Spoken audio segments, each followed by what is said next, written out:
Hello everybody!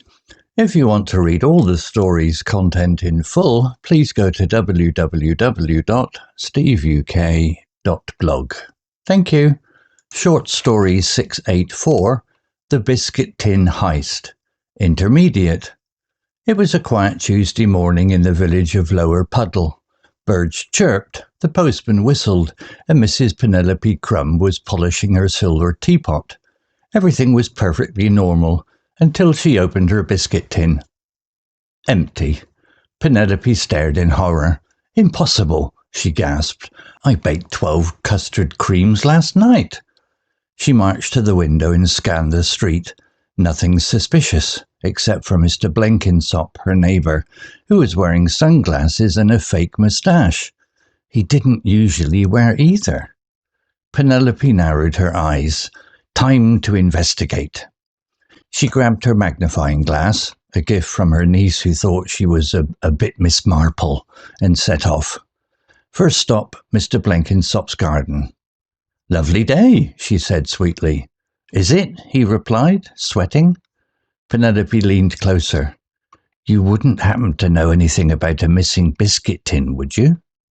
He laughed nervously. Me? No, I'm on a sugar-free diet. Penelope sniffed. Then why do you smell like vanilla custard? Before he could answer, a loud bark interrupted them. It was Buster, the vicar's dog, running down the lane with something shiny in his mouth. My tin! Penelope shouted. Buster dropped it at her feet, tail wagging. Inside were crumbs and a single dog biscuit. The vicar jogged over, red-faced. I'm terribly sorry, Penelope. Buster has a habit of borrowing things. Penelope sighed. So it wasn't Blenkinsop after all. The vicar smiled. To make it up to you, why don't you come round for tea? I've got a fresh batch of shortbread.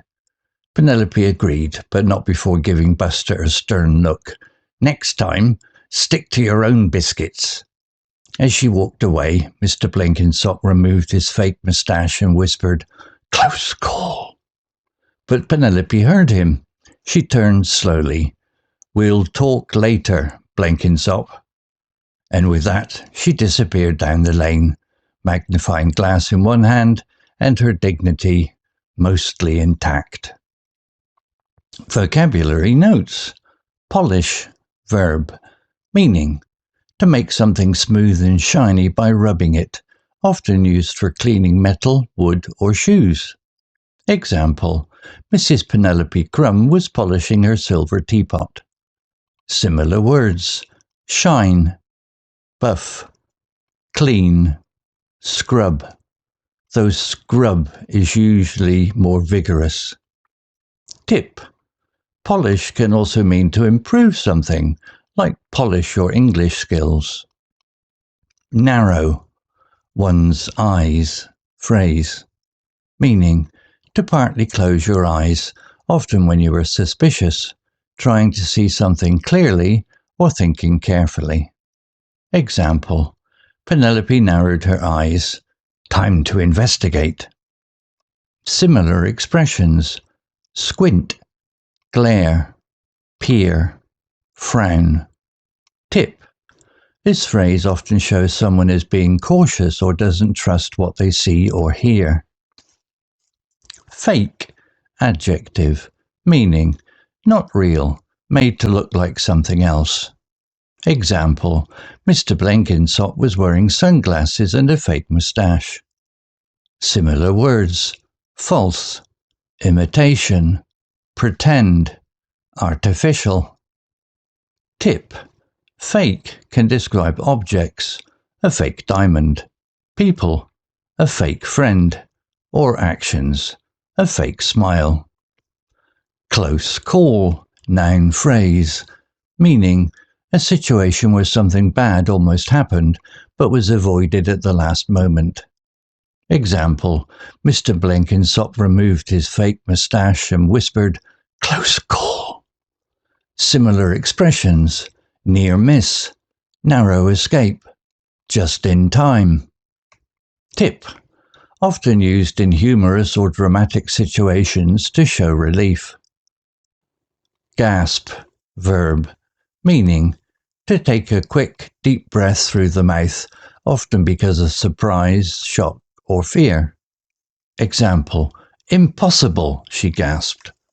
Similar words, exclaim, cry out, pant if tired, inhale sharply.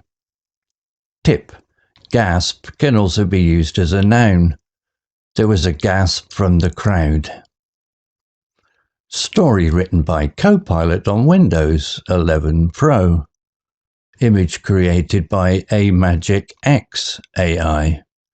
To read all the story's content in full, please go to www.steveuk.blog. Thank you. CC Music, drifting at 432 Hz, Unicorn Heads. Welcome to the Deep Dive. Today, we're doing something a little different, maybe a bit lighter. We're diving into a short story, The Biscuit Tin Heist.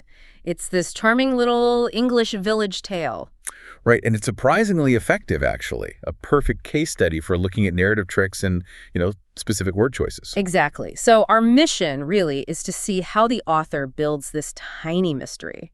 We're looking at the structure, the language, how it all works together. How you get from a simple missing biscuit scenario to something, well, engaging. It's all about the clues and the language. Okay, so let's set the scene.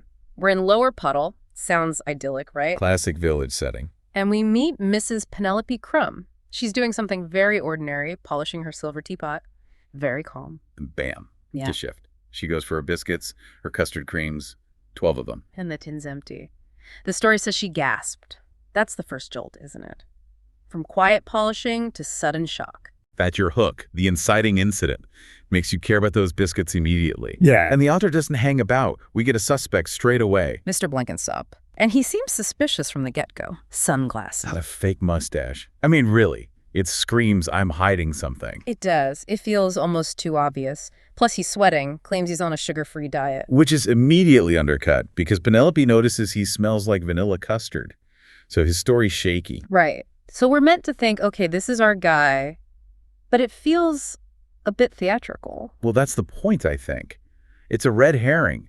The author is building this elaborate picture of guilt around Blenkinsop. And the language reinforces that suspicion. When Penelope questions him, her eyes narrowed.